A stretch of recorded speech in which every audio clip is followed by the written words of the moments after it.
안녕하세요. 정혜의 가업승계 소장 정선입니다.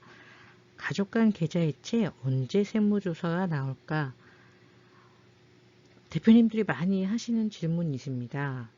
가족 간에 현금 거래하면 무조건 세무조사 나오나요? 이렇게들 질문하시더라고요.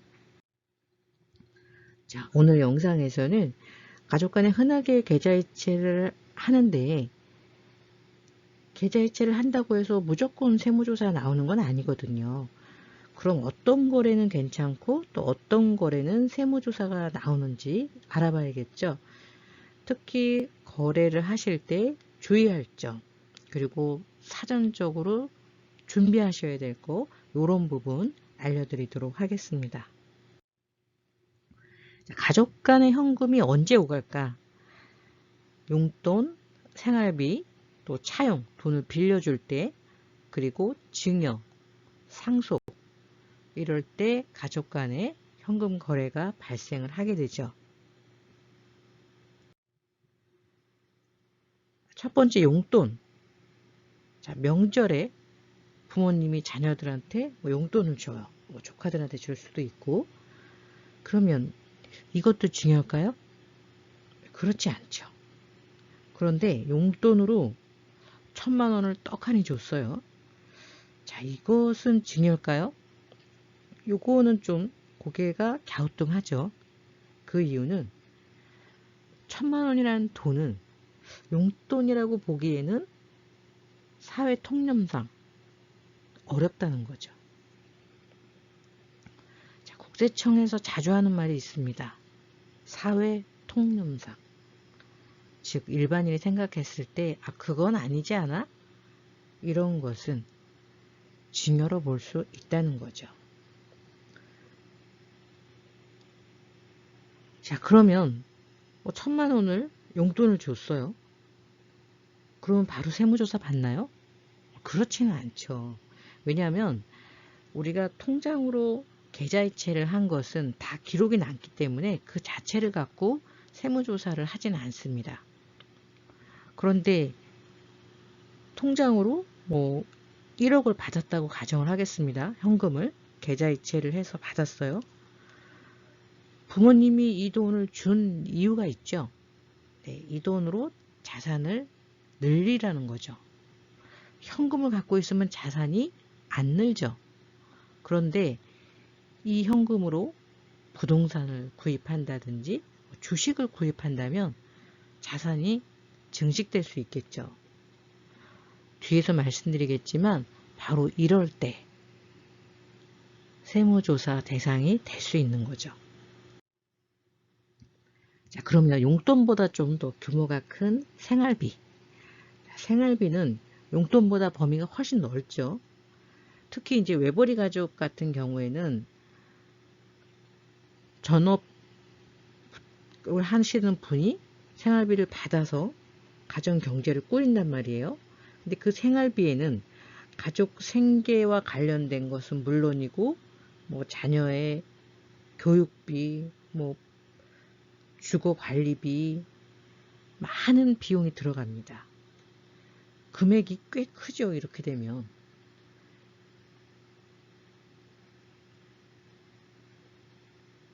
자, 이럴 경우에 과연 이것을 증여라고 보겠느냐? 그렇지 않죠. 사회 통념상 생활비는 남편이 부인에게 주는 생활비 또는 뭐 요새는 남편이 전업주부인 경우도 있으니까 부인이 남편에게 주는 생활비는 증여 대상으로 보지 않죠. 그런데 부모님이 자녀한테 생활비를 줬어요. 자, 이런 경우에 이 생활비를 증여로 볼 수 있겠느냐 하는 부분은 어떨까요? 좀 아리송하시죠? 자, 예를 들어서 부모님하고 같이 사는 가족이 있는데 자녀가 그 가정의 가게를 책임지고 있어요. 그러면 생활비를 받을 수도 있겠죠. 그래서 가족들의 생계를 유지한 용도로 쓸 수도 있을 거예요. 이런 경우에 나는 정말 그 돈을 받아서 부모님 생활에 쓸 수 있게끔 해드렸단 말이에요. 그런데 증여로 볼 수 있다는 거예요.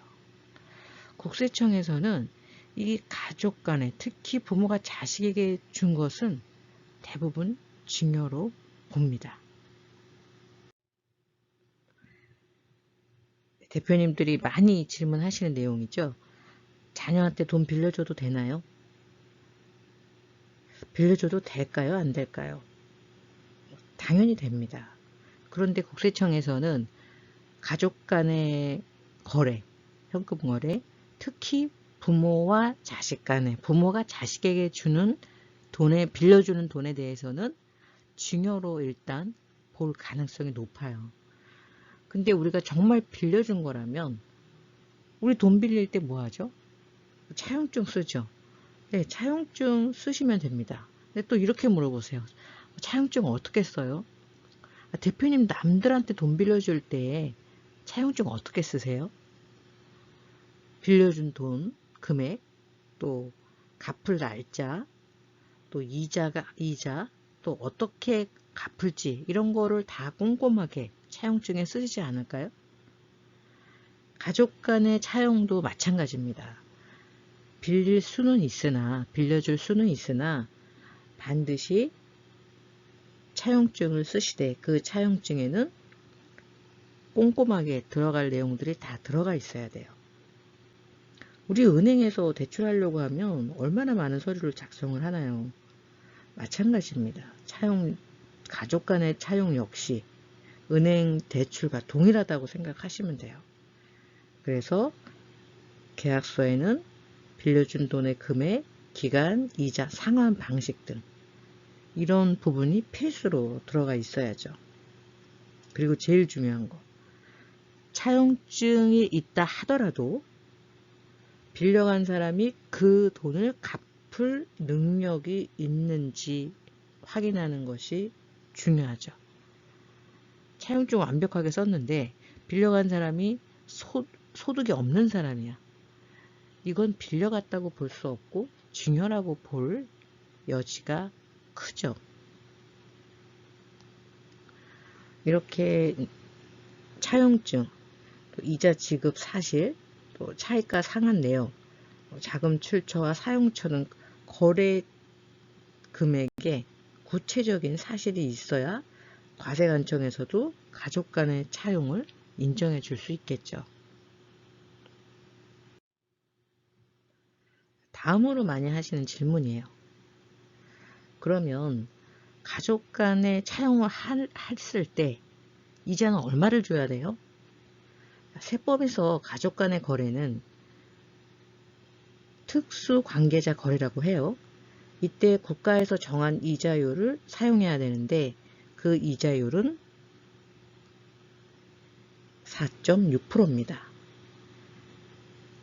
하지만 무조건 4.6%로 이자를 줘야 됩니까?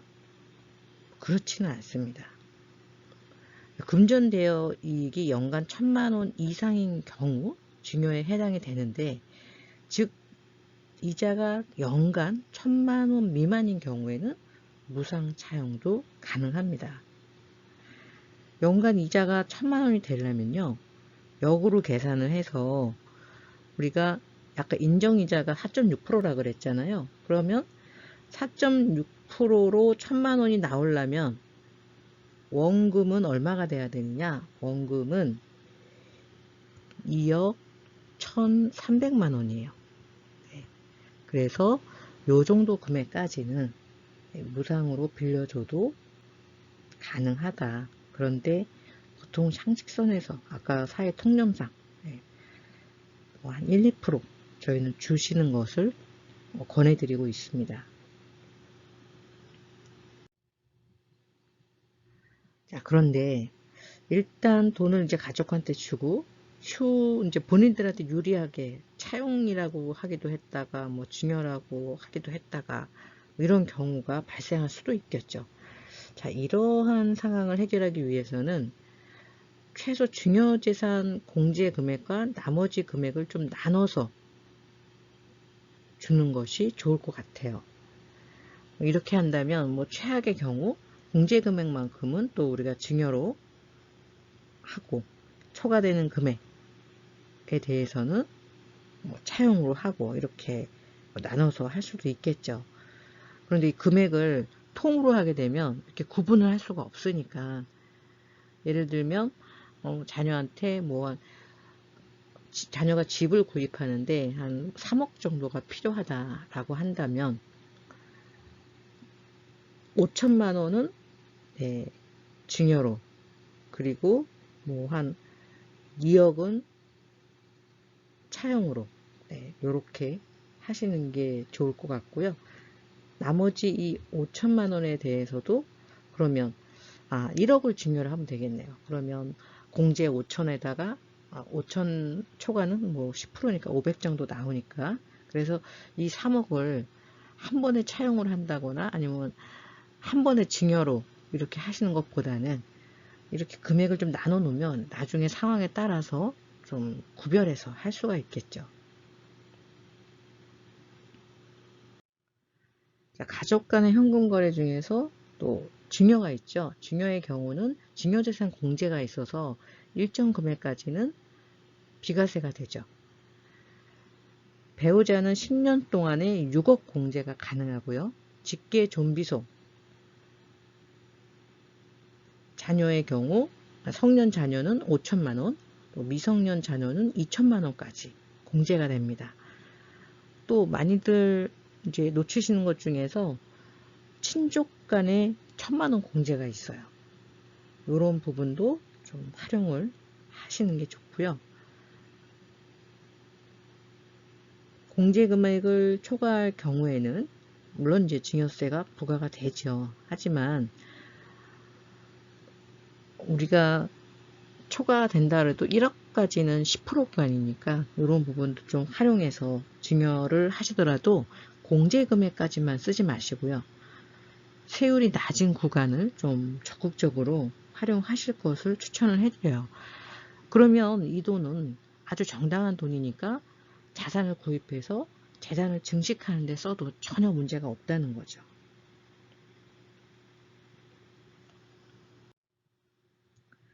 자, 그런데 우리가 현금을 이렇게 통장으로 이체를 해줬을 때는 그때는 문제가 안 된다고 말씀을 드렸어요. 언제 문제가 되냐? 상속이 발생했을 때 문제가 되는 거예요. 왜냐하면 일단 상속이 발생을 하게 되면 10년간 증여한 재산도 상속재산에 포함을 해요.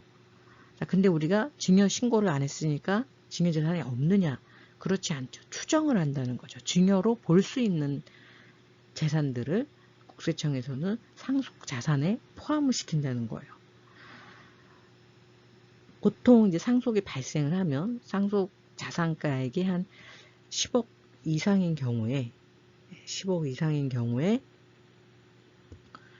상속세 이제 조사를 하죠. 그런다고 하면 기본이 그 10년간 거래 내역을 봅니다. 10년간 거래 내역을 볼 때 아까 말씀드렸던 것처럼 그런 생활비, 네, 억울하죠.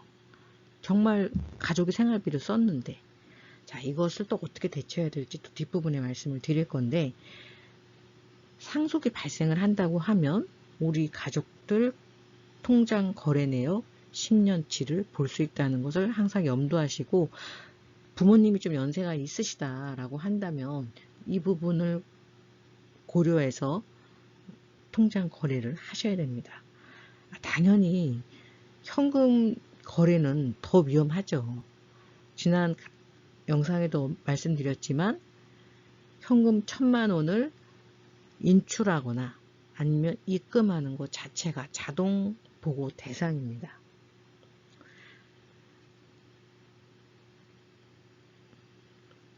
상속의 경우에 상속인들은 이제 10년을 보고 상속인이 아닌 경우에는 5년 이내 증여분에 대해서 상속세를 과세를 하고요.